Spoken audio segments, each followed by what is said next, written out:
पंगत करूया अंगत पंगत.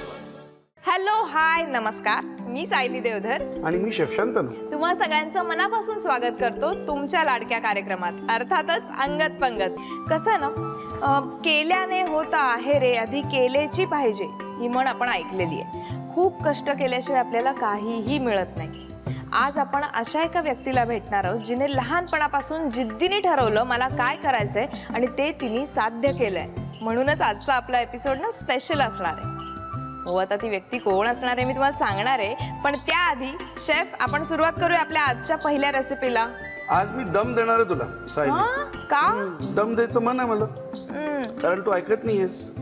मजा करतोय, दमच देणार आहे पण तुला नाही ग, आपल्या बटाट्यांना. कारण आपण बनवतोय खट्टे दम आलू.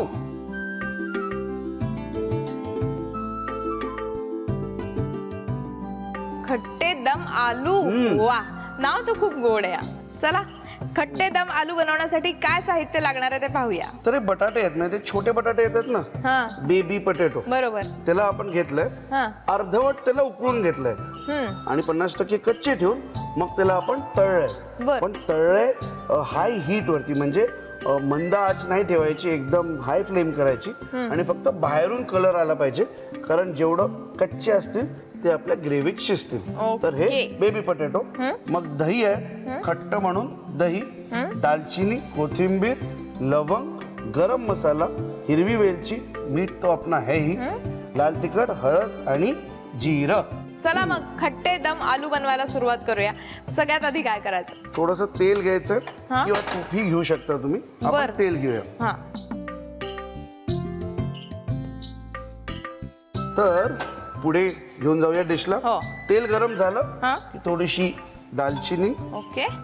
आता काश्मीरमध्ये सगळे ना रिच स्पायसेस वापरतात आणि खट्ट्या असतात तिकडच्या डिशेस, म्हणजे तू गोश्तावा आंबट असतात थोड्याशा. चला, दालचिनीचा वास सुटला की थोडीशी लवंग, 3-4 दाणे, बर, आणि वेलची सुद्धा तेवढीच, साधारणतः 3-4 दाणे. कधी कधी मला आपण जेव्हा गप्पा मारत होतो ना, तर मी विचार करत होतो की आपल्याला छान मराठीत कसं काय एक्सप्लेन करता येईल. तर बेबी पटेटो, बेबी पटेटो, पण काही शब्द आता कसं बोलणार याला, बाळ बटाटे. पण काही शब्दाचं मराठी ट्रान्सलेशन आपण जर तसंच्या तसं करायला गेलं तर खूप फनी होतं. बाळ बटाटे. बाळ बटाटे झालेले आहेत. चला बाळ बटाटे बनवूया. बाळाला दम देऊयात बाबा. बिचारा रडायला लागेल ना ते. ते पण लहान मुलांना आपण काहीही सांगून गंडवत असतो नाही. बिचारा गाडी बंद आहे, गाडीला किल्ली सुद्धा नाही लावली तरी तो स्टेअरिंगला असं असं करत असेल तरी आई सांगते ए हात नाही लावायचा, गाडी पुढे जाईल. अहो कशी जाईल पुढे, गाडी बंद आहे की नाही ती. पण बिचारे गंडतात. म्हणूनच म्हणतात ना, ते बाळ आहे आणि बाळ हे देवाचं प्रतीक आहे. बरोबर, अगदी निर्मळ मनाचे असतात, सगळं ऐकतात ते आईचं. जिरं म्हणजेच तू म्हणत होतीस ते शाही जिरं घालून झालंय आणि हे सगळे आपले गरम मसाले, म्हणजे अख्खे गरम मसाले त्याच्यात पडल्यावरती चटकन थोडंसं तिखट. मी काश्मीरी जे डिश असते ते तिखट नसते, थोडंसं तिखट आणि तिखटावून थोडीशी कमी हळद. ओके. आणि हे घातल्या हळद आणि तिखट लगेच काळं पडतं तेलात, म्हणून लगेचच आपल्याला दही घालायचं. बर. हे दही 2 पद्धतीने घालतात. थोडंसं पाण्याबरोबर घेऊन फेटून सुद्धा घेतात. पण जर दही सैल असेल, म्हणजे जास्ती घट्ट नसेल, तर ते असंही आपल्याला घालता येतं. थोडंसं पाणी देणं. घालू मी? हो, अजून बस बस. शेफ, मी एकदा दह्याची एक रेसिपी बनवत होते, म्हणजे ज्या ग्रेव्हीमध्ये दही होतो अशी एक रेसिपी बनवत होते. तर तेव्हा काय झालं, मी दही घातलं आणि ती ग्रेव्हीची फाटल्यासारखी झाली.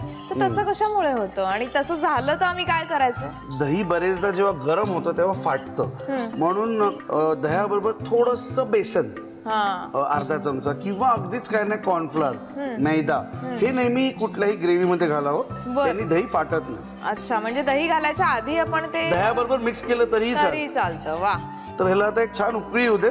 उकळी आली आणि थोडीशी घट्ट झाली ही ग्रेव्ही की आपण त्यात बेबी पटॅटोज घालूया आणि मग त्याला दम देऊया. चला.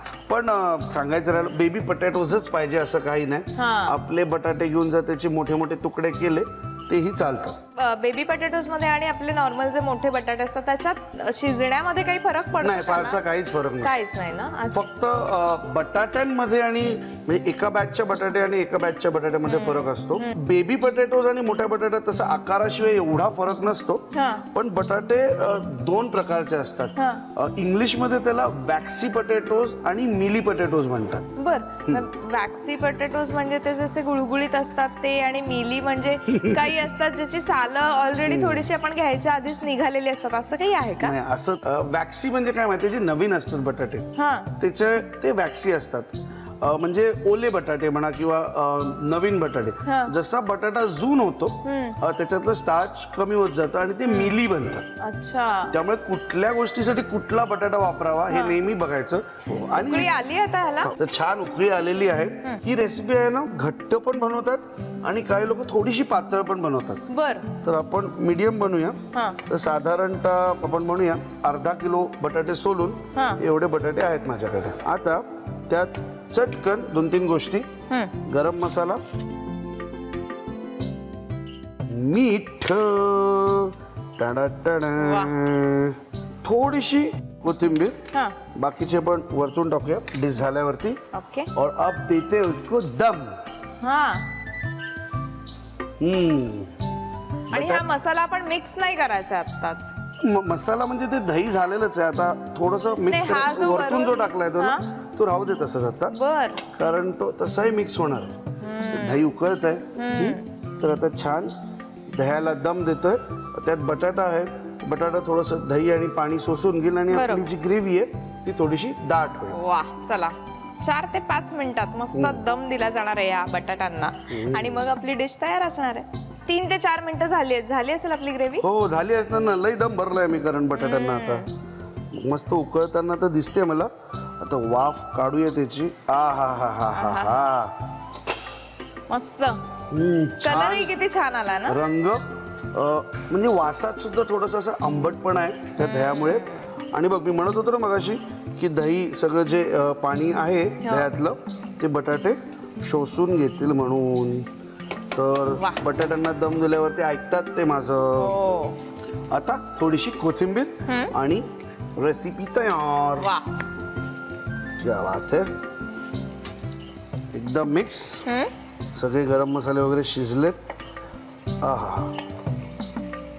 मी म्हटलं तसं काश्मीरमध्ये ही घी मध्ये सुद्धा होते. तुम्ही तुपातही करू शकता आणि ही थोडी पातळही ठेवू शकतो. पातळही ठेवू आणि शकता, घट्टही करू दाटही शकतो. ठेवू शकता. आपल्या आवडीनुसार. म्हणजे भाताबरोबर खायची असेल तर पातळ, जर भाकरी बरोबर चपाती बरोबर खायची असेल तर दाट. बर.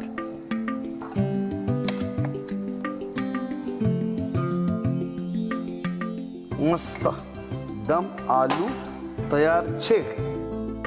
आहा. चला, खट्टे दम आलू तयार आहेत. टेस्ट करू मी.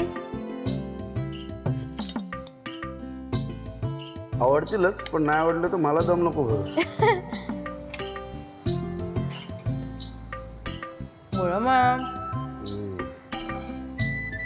वा शेफ, दम आलू मी खाल्ले होते, पण खट्टे दम आलू ह्या दह्याची जी काही चव येते कमाल. खूप सुंदर. आणि दम आलू जे तुम्ही म्हटलं ना की आधी आलू आपण थोडेसे उकळून घेतले होते आणि मग नंतर ते पूर्ण शिजलेत आणि त्या आलूच्या पूर्ण आतपर्यंत तो मसाला गेलेला आहे. अमेझिंग झाली आहे डिश. खूप सुंदर. चला तर मग दम चांगला त्यांनी घेतलेला आहे. प्रेक्षकांनीही लिहून घ्यावं त्याचं साहित्य, आयदर वहीमध्ये किंवा मोबाईलमध्ये. क्या बात आहे. चला, लिहून घ्या साहित्य आणि कृती. खट्टे दम आलूसाठी लागणारं साहित्य: छोटे बटाटे 500 ग्रॅम, आंबट दही 1 वाटी, दालचिनी 2 तुकडे, कोथिंबीर 4 मोठे चमचे, लवंग 3 ते 4, गरम मसाला 1 मोठा चमचा, वेलची 3 ते 4, मीठ चवीनुसार, काश्मीरी लाल तिखट 2 मोठे चमचे, हळद 1 छोटा चमचा, जिरे 1 मोठा चमचा. कृती: प्रथम बटाटे अर्धवट उकडून त्यांना गरम तेलात तांबूस रंगावर तळून घ्यावे. फोडणीसाठी तेल गरम करून त्यावर दालचिनी, लवंग, इलायची, जिरे, लाल तिखट व हळद घालून हलकेसे परतून लगेच त्यात दही, थोडं पाणी व मीठ घालून मिश्रण चांगले ढवळून घ्यावे. ग्रेव्ही दाटसर होईपर्यंत उकळी काढून तळलेले बटाटे ग्रेव्हीत घालावे. वरून गरम मसाला आणि कोथिंबीर भुरभुरून बटाटे दमवर चांगले शिजवून घ्यावेत. बटाटे शिजल्यानंतर वरून पुन्हा थोडी कोथिंबीर भुरभुरून पराठा किंवा कुलछा सोबत सर्व करावेत.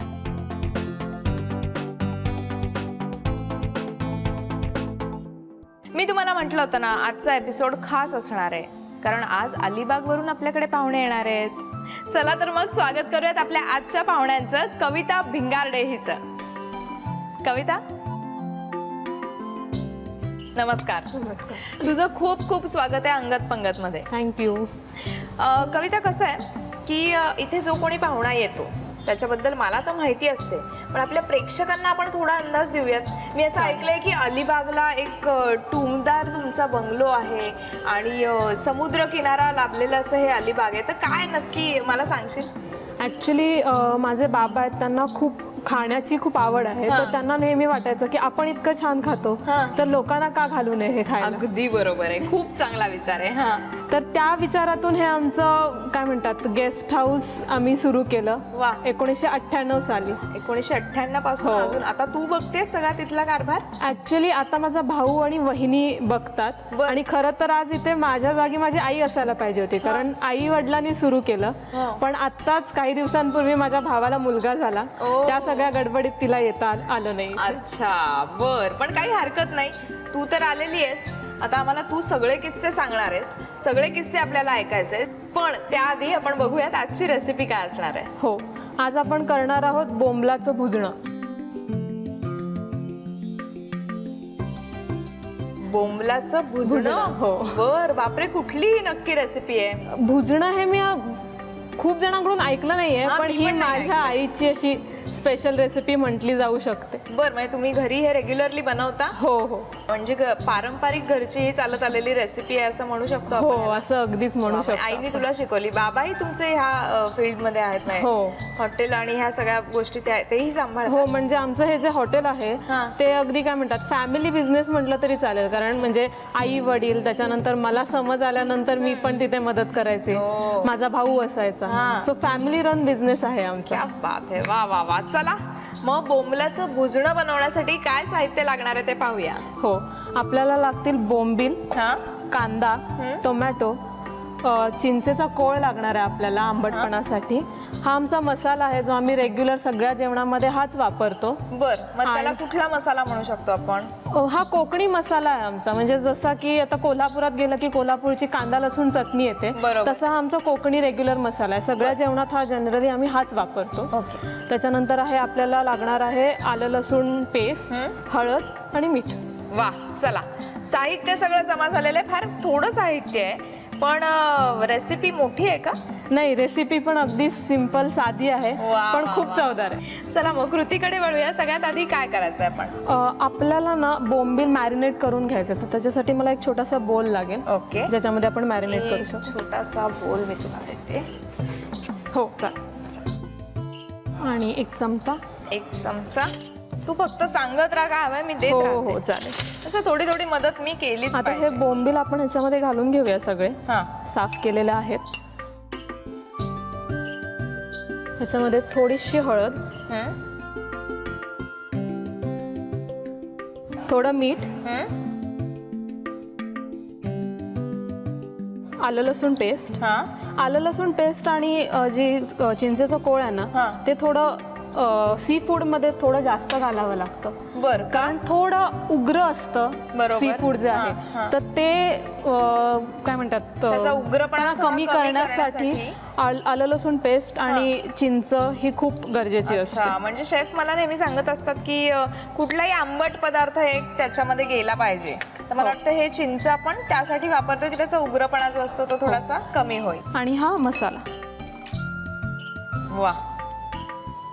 आता हे पूर्ण मॅरिनेट करून घ्यायचं. हा,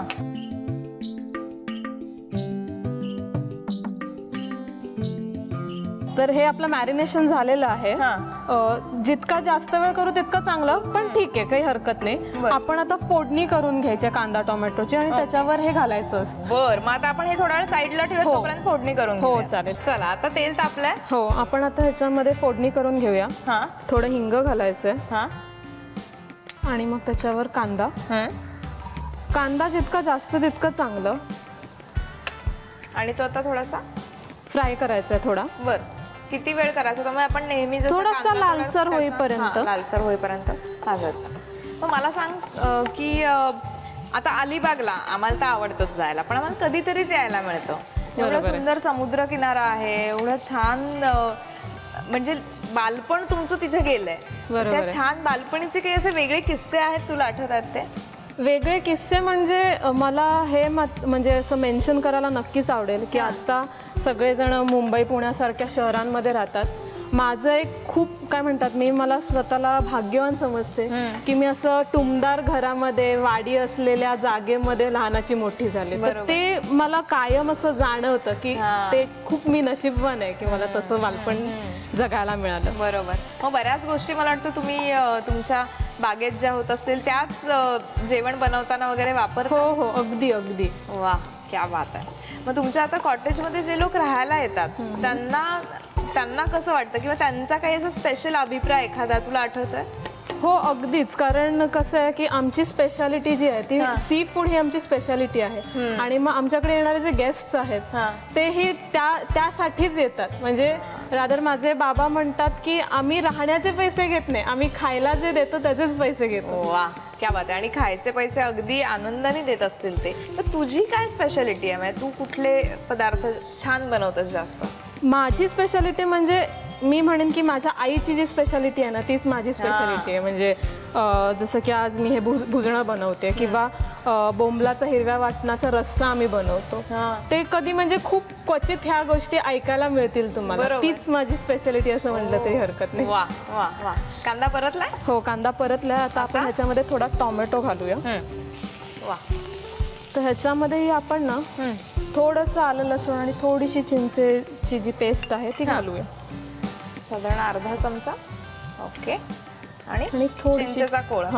चिंचेचा कोळ आणि हा मसाला जो आहे. हा मसाला मला वाटतं मजा आहे ह्या रेसिपीची, नाही? हो. त्याची काही खास टिप असेल तर सांग तू आम्हाला, म्हणजे आम्ही पण बनवून ठेवू, नाही का? खास टिप अशी की ह्या मसाल्याचा जर म्हणजे मसाल्याची चव अनुभवायची असेल तर आमच्या हॉटेलमध्ये येऊन तुला खावं लागेल. हे तर करावंच लागेल. आणि मग तिथे तो मसाला सुद्धा आपल्याला मिळेल, तो घरी घेऊन यायचा आणि मग हे भुजणं बनवायचंय. आपला आता कांदा भाजलाय छान. तर आता आपण ह्याच्यावर ना बोंबील घालायचे. बरं. छान असं कढईमध्ये पसरून घ्यायचा कांदा आणि त्याच्यावर ते सोडायचे म्हणजे. अच्छा. आणि मग त्याला वाफ द्यायची. ओके, चला. आता एक एक बोंबील असा त्याच्यावर जाणार आहे, त्याला वाफ देणार आहोत आणि मग मी तो खाणार आहे. बस? हो, बस. मला ना झाकण हवंय. हा, ठेवू मी? येस. वा. आता ह्याला किती वेळ वाफ द्यायला लागणार आहे आपल्याला? आता बोंबील शिजायला तशी जास्त वेळ लागत नाही. बोंबील शिजेपर्यंत आपण वाफ द्यायचे. ओके. आपण हे परतू शकतो किंवा तसंही डायरेक्ट सर्व केलं तरी चालतं. बरं, म्हणजे 2-3 मिनिटं का? हो. त्याच्यापेक्षा जास्त वेळ लागेल? 3 ते 4 मिनिटांमध्ये शिजतात बोंबील. अच्छा, 3 ते 4 मिनिटं आपल्याला हे झाकून ठेवायचं. झालंय का आता हे? हो, आता ह्याला खूप छान वाफ आलेली आहे आणि बोंबील पण शिजलेले आहेत. तर आपण प्लेटिंग करूया याचं. वा, चला. हा हा हा हा, क्या बात आहे. काय सुगंध येतोय. वा, काय मसाला झाला याचा. खाण्याआधीच मी तुला सांगू शकते उत्तम झालाय. आता खाण्याआधीच इतकी तारीफ केली आहेस तर मग आता मी कसं म्हणू की सांग मला नक्की कसं झालंय ते. नाही, तेही मी सांगणारच आहे कसं झालंय ते. आणि ह्याच्यावर थोडीशी कोथिंबीर. मस्त बोंबलाचं भुजणं माझ्या समोर तयार आहे. टेस्ट करते.